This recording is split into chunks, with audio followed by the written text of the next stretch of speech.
And Willard would say, why don't you just stay with us? And sometimes I would. And I'll never forget that one night when I got to stay at Willard Chandler's house, he dragged out his old banjo. And he tuned her up and he played a song for me. And I'd like to play that song right now for you and have you help me sing along. Now your part's real easy. If you sing Snow White and the Seven Dwarfs, you got it licked, because all you got to say is hi-ho. Think you got it? So here's how it goes. It sounds like this.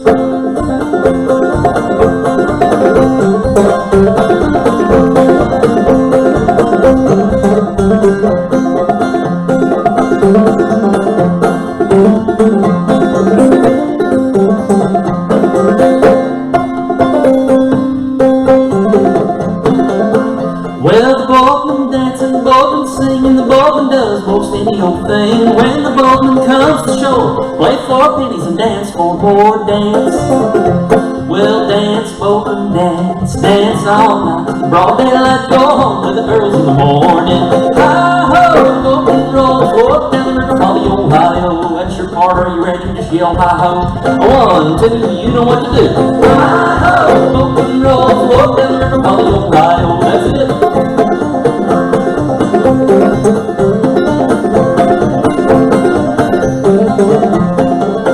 Well, the boatman, he's a thrifty man. He'll take anything that he well can. Never seen a pretty girl in my life what wouldn't marry than a boatman's wife. Dance, well, dance, boatman, dance, dance all night to the broad daylight. Go home with the girls in the morning. Hi-ho, boatman, roll forth down the river, call the Ohio. Oh yeah.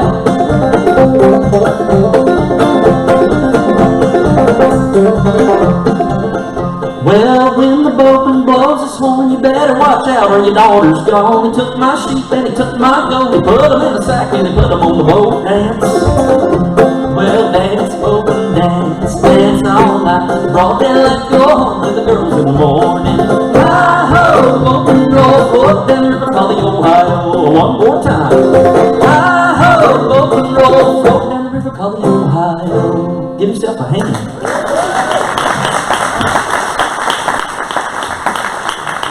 My Paul Baker told me that them boatmen, they were quite a rough crew. See, now I grew up on the French Broad River over in Madison County, North Carolina, just north of Asheville. Y'all been to Asheville? Raise your hand if you've been to Asheville. Now I want to tell you that Asheville wasn't always as chic as it is now. Back when I was a kid in the early 80s, there was a sushi restaurant that came into town, the very first one. They served hush puppies with the sushi. That's true. But my Paul Baker, he would tell me about them boatmen because now he was born in the late 1800s. He was my great-granddaddy. He said they was a rough crew. And they'd come through Marshall and they'd unload their barges coming from Asheville right there, and then they'd take stuff on the old road, as he called it. Now Marshall has one street, basically. In fact, if you go there today, there about ain't nothing in Marshall. In fact, you might go downtown and see an old bench down there. There's a fella sits down there. His name's Jabbo Franklin. And Jabbo's the best gossiper in town. And my granddaddy told me he's the best gossiper in town because he was cross-eyed and his eyes crossed out and he could see both ways down the street at the same time. So that's about all that's going on in Marshall. But back in those days, why, Marshall was totally bustling. I mean, the barges were loading in and out, and even back as early as the early 1800s, they were unloading goods to take them on the Buncombe Turnpike. Now, the Buncombe Turnpike was basically a route that went all the way from way up in the mountains all the way to Charleston, and the drovers would basically drive cattle and hogs and sheep. Like, can you imagine driving 10,000 turkeys all the way down to Charleston? Must have been something else. And now, there in that little town of Marshall in the early 1800s, there was a young feller who worked in his parents' tavern. Now later he would become the governor of the state of North Carolina, Mr. Zebulon Vance. And Zebulon was around all them rough boatmen all the time. And he said that the streets were just so muddy, you'd just basically sink up to your knees, where all the boatmen would just come out and they'd just go on a tear, you know. And he learned some mighty colorful language from them boatmen that his mama didn't like. And she had washed his mouth out with lye soap. She'd done everything in the world she could. And she sent him to school, and he was teaching all the other kids all the words that the boatmen were teaching him. Well, his teacher, she didn't like it, not one bit. And she'd tried about everything. She'd whooped him. She'd done every kind of punishment she'd think of. Well, finally, she had had enough of it because she heard him say a real bad word one day. She had had enough of it. And so she told him, she said, Zeb, she said, you go right over there and you sit in that corner. And right in that corner, there was a little hole right there. Now, Zeb knew that there's a little mouse that would run out of that hole every now and then, run circles around the schoolhouse. And she said, here you go. I'm going to give you these 2 sticks, and I want you to sit over there at that hole with your face turned towards the wall. And your job as your punishment for saying them bad words is to take these 2 sticks, and you got to catch that mouse with them sticks. And so he did. And he sat there all day long right next to that wall, just watching that mouse would just poke its head out. He could do like it right there. He never could get that mouse's head between them 2 sticks. Well, he'd been there about most of the day, nigh on 3 or 4 hours. And he kept trying to get them sticks together. Well, finally, he grabbed that mouse by the neck. And oh, he was so proud. He lifted that mouse up with them 2 sticks and he said, looky here, damned if I didn't get him. Apparently didn't learn his lesson. But he also said that all of the boatmen would play fiddle tunes from their barges. Well, cut myself off. All of the boatmen would play fiddle tunes from their barges. And so here's a collection of fiddle tunes that Zeb Vance said were some of his favorites. Start off with one called Arkansas Traveler.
My mom's nickname was Perfect Peggy.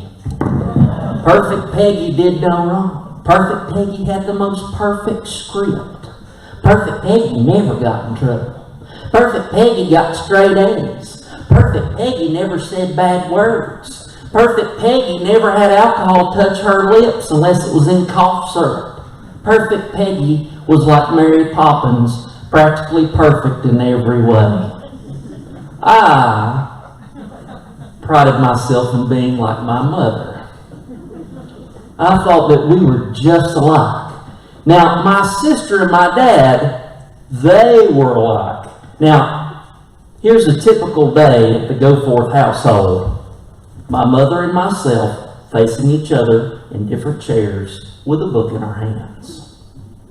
My sister screaming from her room, and my dad screaming at her, eating peanuts and yelling at the TV, and me and my mother just lowering our books, looking each other in the eye, shaking our head and bringing our books back. Typical day. I was like the golden child. I never got in trouble. I was too sneaky to get in trouble. Now, my sister was in trouble all the time, and my mother had a very different reaction when I would get in trouble or when my sister would get in trouble. When my sister would get in trouble, it was always, "Sarah Elizabeth Goforth, stop it!" When I would get in trouble, it was always, "Joshua, sweetheart, you know how your sister is. How could you sabotage this peaceful day?" And from the time I was a kid, I could just get away with practically anything. And it was always the same story. I was always getting my sister to do the bad things, the things that I wanted her to try out first. For instance, when I was 6 years old, we had watched the Olympics on TV. And I'd seen the divers do all those somersaults and crazy things from the high dive. Oh, I was just fascinated by it, and I wanted to try that out. Well, we didn't have a swimming pool, and we had a little swimming hole down at the bottom of the road down there. You know, we called it the Jordan hole. It wasn't big enough to do none of that. We had a vine we could swing off on, but, you know, we couldn't dive like the high divers did. So I decided to kind of pretend that we were divers, and I convinced my sister that if we would take these pillows from our beds, and you know, on a chair like this right here, you know, a lot of times there'll be like a little piece of wood that connects all four legs, you know what I mean? Just kind of connects there. And we stuffed those pillows right there in that wood, right at the dining room table. And I told her, what we're going to do is we're going to run as hard as we can and get a good jump and dive head first into them pillows. You first. Well, she was, "I'm not scared. You're just scared. I'm not scared." Well, she just tore off down the hall and she jumped head first into them pillows. A couple hours later at the hospital, we was all sitting there in the room with her after she'd got about 10 stitches in her head.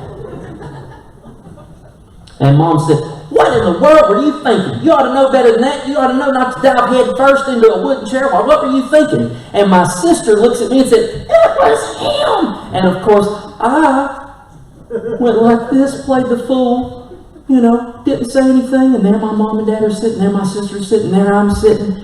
And then when my mom turned her head, I don't know what came over me, but I looked at my sister and I went, "What can I say?" She's like, "You never get in trouble." I'm like, "What can I say?" Well, when I said that, my mother's head whipped around and her eyes were like razors beamed on me. And then after that, her eyes, those laser beams went to my dad and she just went like this. And he smiled and said, "It wasn't me." And I was like, "Well, what's up with that?" I didn't even understand what was going on. I understood her mad at me, but she was mad at my dad. Well, I of course got my sister into all kinds of trouble like that. And, you know, like, for instance, you know, you've been in the back seat of a car, you know, when you're a kid and you've got your side and your sibling has the other side, and we don't cross the line. You know what I'm talking about? Well, of course, I just humming to myself, little musician, singing my little song, as my fingers start spidering their way over to my sister's side, and all of a sudden, "Joshua, stop it!" And my sister, you know, she's yelling, and my mom's like, "Sarah, let's go for it, stop it!" And my sister said, "It was him, he put his hands, I don't care where he put his hands, shut up!" I jerked my hand back, and my sister looked at me and she stuck her head. And I went, "What can I say?" My mother heard me, and her eyes went straight to my dad, who was driving the car with just the most evil look on her face ever. I didn't understand what was happening. Well, I have to tell you that after I got out of college and was out on the road for several years, I got a phone call from my mother. And she told me that my dad had been diagnosed with Parkinson's disease at age 49. And, it was a really, really tough struggle for them and for all of us. And as I watched my dad's health decline, eventually it got to the point where we had to place him in a nursing facility because we couldn't give him the care that he needed. He needed more care than what we could provide. Every day my mother would go after work. She works at a library, and she would go after work and she would visit him and feed him until he fell asleep, and then she would go home. And she did that every single day. And when I was home, I would go visit him as well. Well, I had just played the Grand Ole Opry.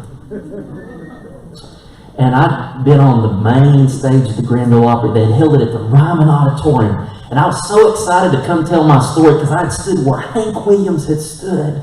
I'd stood where Loretta Lynn had stood, and Dolly Parton, and all these, heroes of mine. And I went to the nursing facility where my dad was at, and my dad kind of had been, not in a coma, but just asleep. It was just very difficult for him to open his eyes. And I was telling my mom, I was like, yeah, I did my sound check, and you could just feel the room vibrate.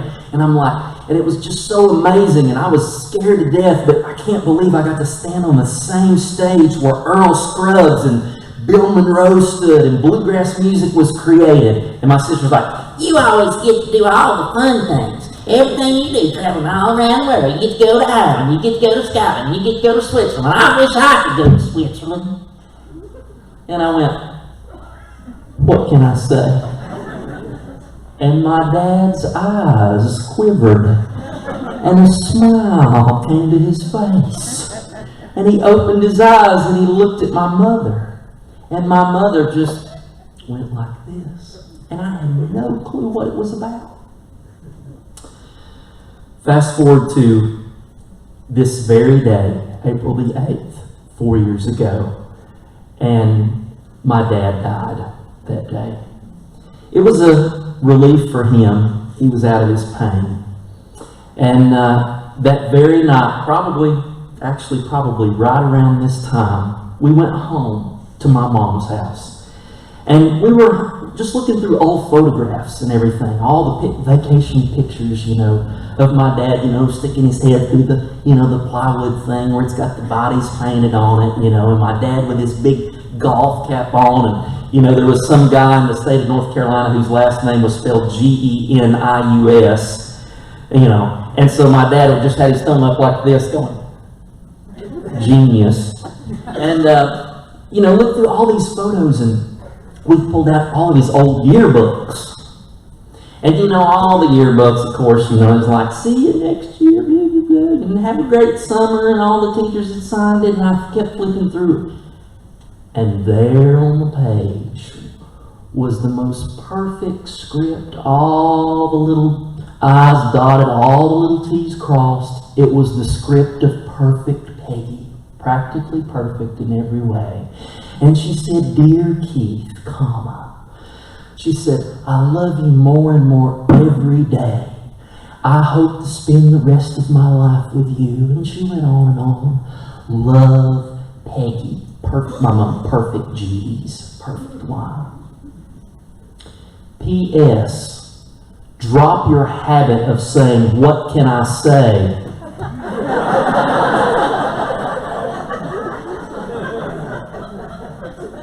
He had never said that around me. I don't even know where I heard it. But it was at that very moment that I realized. Do you ever have that moment where you realize that you're like your parent in some way? It was then I realized that I was more like my dad than what I ever gave credit for. And so I'm so thankful to have him in my life. And I'm actually going to change the plan a little bit. I've got just a couple of minutes. And if you don't mind, the very last day of my dad's life, April 8th, 2018, there was an older fellow that came and visited him in his room. He'd been in a coma for 2 or 3 days. And I haven't ever been able to sing this song on stage, but this fella came in, and it was one of my dad's favorite songs, and he sung it a cappella to my dad. And if you don't mind, I'd like to close out this set in honor of my dad on this day when he died. And this is the song that fella sung. So thank you all. I can't wait to see y'all tomorrow. What a wonderful night it's been. what can we say? So this is for my dad. Time is filled with swift transitions. Not on earth unmoved can stand. Oh, build your hopes on things eternal and hold to God's unchanging hand. Hold to His hand, to God's unchanging hand. Hold to His hand, to God's unchanging hand. Oh, build your hopes on things eternal and hold to God's unchanging hand.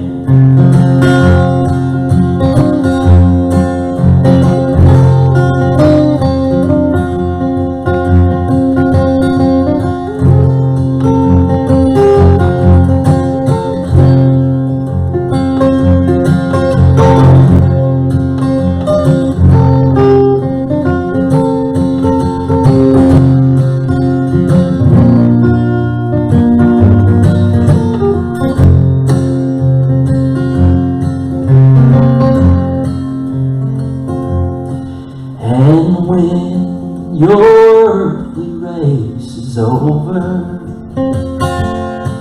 oh, if to God you have been true, then fair and bright home in glory, oh, your enraptured soul may view. So hold to His hand, to God's unchanging hand. Hold to His hand, to God's unchanging hand. Oh, build your hopes on things eternal and hold to God's unchanging hand. Just hold to God's unchanging hand. I love you, Dad, and I love you all too. Have a good night. Safe travels home, everyone.